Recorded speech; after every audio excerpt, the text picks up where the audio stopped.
Сәлем достар, сіздермен бірге керек кеңес арнасы. Бүгін біз сіздерге бетті үй жағдайында қалай тез ағартуға болатындығы жайында айтатын боламыз. Бетті ағарту терінің түсін біркелкі етіп, пигментті дақтардан арылуға және сепкілдерге ашық рең беріп, шаршаудан, стресстен, тітіркенуден және аллергиядан пайда болатын дақтарды кетіруге көмектеседі. Теріні үй жағдайында грейпфрут шырынымен ағартуға болады.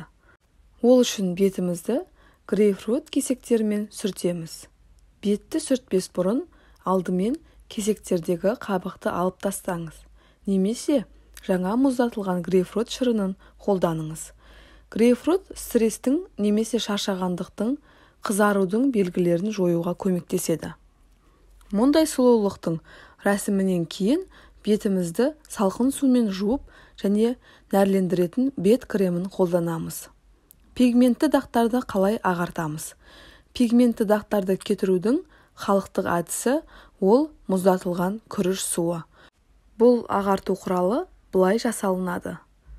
Бір ас қасық күріш алып, оны ыдысқа саламыз. Содан кейін оған аз мөлшерде су құйып, отқа қойыңыз. Бірақ күріш пісіп кетпес үшін қайта араластыру керек. Күріш суы дайын болғанда сұйықтықты дәкемен сүзіп аламыз. Ал сұйықтық суыған соң оны тоңазытқышқа салыңыз. Мұндай күріш сорпасынан жасалған косметикалық мұзды ұйқы алдында жағу керек. Бірақ мұзды күріш суын 3 күннен артық сақтауға болмайды. Пигментті дақтарды кетіруге арналған тағы бір құралды пайдаланып та теріні үй жағдайында ағартуға болады. Бұл жағдайда жасыл ақжелкен немесе лимон шырынының қайнатпасы жақсы көмектеседі. Ол үшін лимон шырыны немесе жасыл ақжелкен қайнатпасымен мақта таяқшасын сулап, даққа жағыңыз. Бірақ мұндай құралды пайдалануда өте сақ болыңыз. Себебі теріңіз қатты кеуіп кетуі мүмкін. Сырт келбетке күтім көрсете отырып, ылғалдандыратын және нәрлендіретін крем пайдалануды ұмытпау керек. Сепкілдерді ағарту. Күлкілі және көзге көрінетін сарғыш сепкілді әр әйелдің көңілінен шыға бермейді. Егер сепкілдеріңіз бетіңіздің әдемілігін құртып тұр деп ойласаңыз, онда төмендегі рецепттердің көмегімен оларды ағарта аласыз. Дәке жолақтарын жақсылап, қышқыл сүтке шылап, біраз қысып 20 минутқа бетіңізге қойып қойыңыз. Бұл масканы күніне 2 рет таңертең және кешке жасаймыз. Мұндай маскадан кейін бетті жууға болмайды. Тек бетімізді құрғақ мақтамен сүртіп тазалаймыз. 7 немесе 8 күннен кейін бірінші нәтиже байқалады. Егер беттеріңіз түлеп түспесе және құрғақ болмаса, онда 3% сутек асқын тотығының ертіндісін немесе лимон қоспасын қолдансаңыз болады. Теріні құрғатып алмау үшін бұлармен бетті 2-3 минут сүртеміз де артынан қаймақтан маска жасаймыз. Бетті ағартудағы классикалық рецепт. Жаңа піскен және үккіштен өткізілген қияр. Ол үшін қиярды үккіштен өткізіп, оған шырынды және жұмсартылған ақжелкеннің бірнеше бұтақшасын қосыңыз.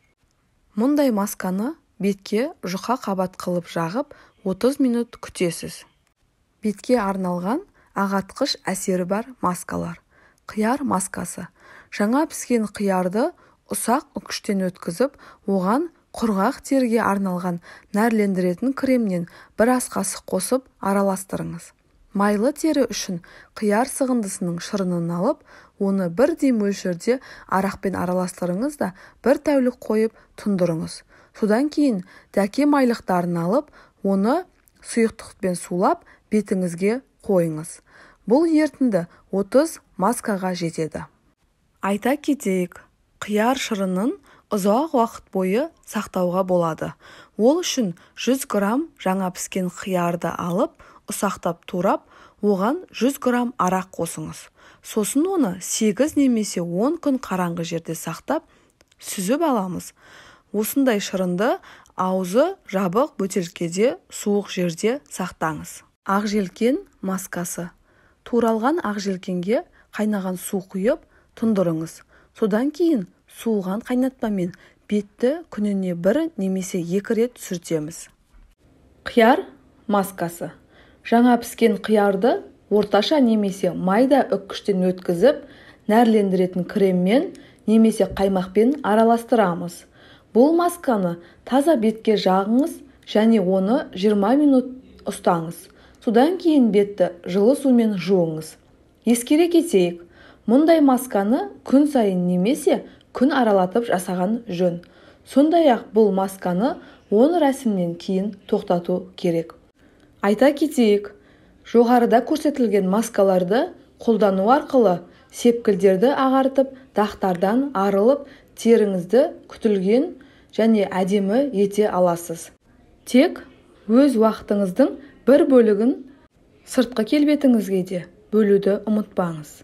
Сіздермен болған керек кеңес арнасы. Бет күтімі жайында сұрақтарыңыз болса, түсінбеген жерлеріңіз болса, комментарий бөліміне міндетті түрде жаза кетіңіздер. Лайк басып, арнаға тіркелуді ұмытпаңыздар. Рахмет.